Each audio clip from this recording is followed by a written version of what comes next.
O texto que segue abaixo é a única pista do desaparecimento do meu irmão.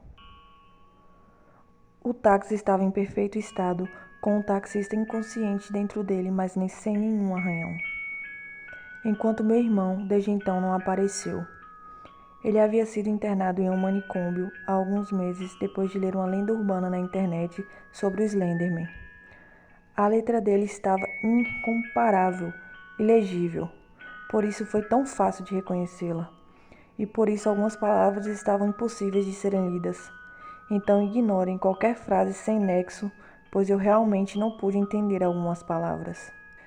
Eu era uma pessoa comum, gostava de festas, tinha amigos, estudava, mas há algo que eu realmente amava fazer, assustar as pessoas. Eu realmente amava pregar peças em meus amigos, contar histórias de terror, dar sustos, armar surpresas, coisas do tipo. Era mesmo muito engraçado vê-los se assustando, mas não foi nada engraçado no dia que eu me assustei. Eu costumava ler lendas urbanas na internet, as famosas creepypastas, e sempre arrancava várias noites em claros dos meus amigos com medo. Porém, nenhuma delas me assustava. Na verdade, eu ria na maioria delas.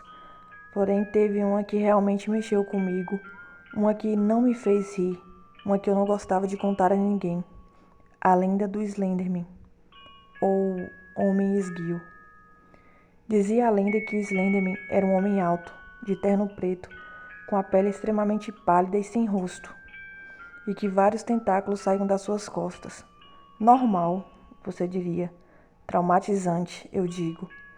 Ele aparecia para as pessoas que pesquisassem sobre ele, e quanto mais você pesquisasse, mais chances havia dele aparecer para você. Isso aumentou bastante a minha curiosidade, e o meu medo, pela primeira vez na vida, estava começando a trabalhar. Eu passava o dia todo pesquisando sobre ele, o Homem Esguio, lia relatos de pessoas que alegavam ter visto, várias fotos de supostas aparições dele em público. O Slender se tornou meu vício. Eu já não saía mais de casa, eu não vivia mais, quase não ia mais para a escola. Todos estavam se preocupando comigo e dizendo que eu estava ficando louco. E isso realmente estava para acontecer. Desde que comecei as pesquisas, comecei a ter pesadelos diários com o Slenderman toda vez que eu ia dormir. Toda santa vez.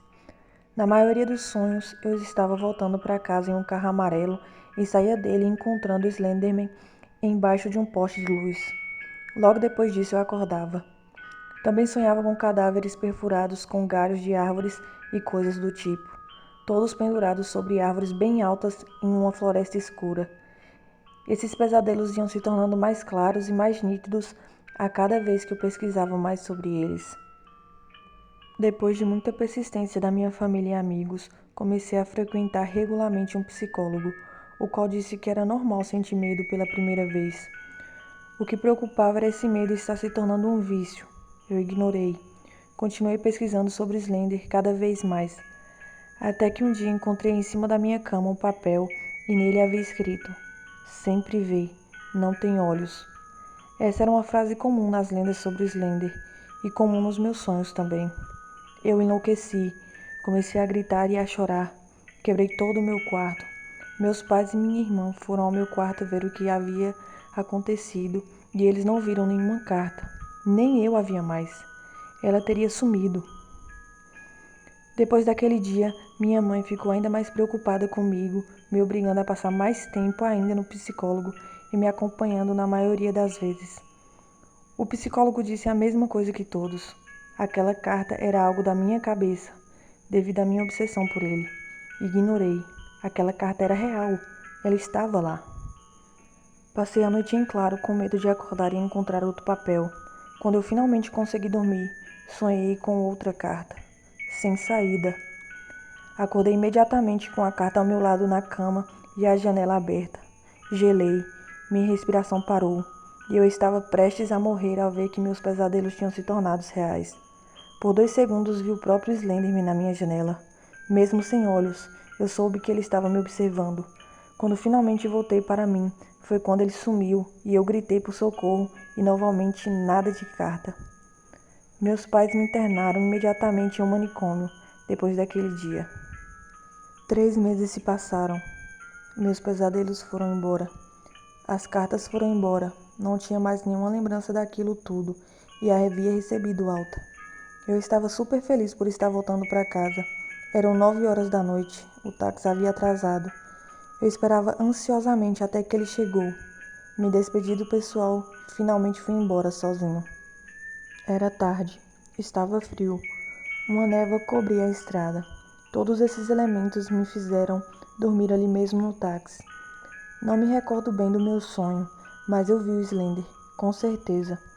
Aquilo me deixou bastante assustado e inquieto assim que acordei com a voz do taxista avisando que o pneu estava furado e pediu para que eu descesse para ele trocar.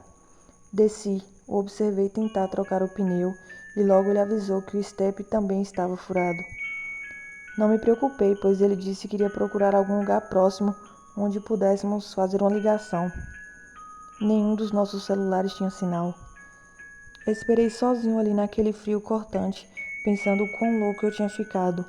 O vento começou a ficar mais forte enquanto eu rapidamente lembrava de todas as coisas que eu sabia sobre o Slender, todas as fotos que vi, todos os pesadelos que eu tive, tudo. E agradecer a Deus por ter me livrado de tudo aquilo. Virei meu rosto para um dos postes de luzes e foi ali que eu percebi que o Slender me saiu dos meus pesadelos para entrar na minha vida real. Eu estava de frente para ele, e sim, ele era tão assustador quanto parecia ser. E essa foi a única pista que meu irmão deixou logo após de sumir misteriosamente.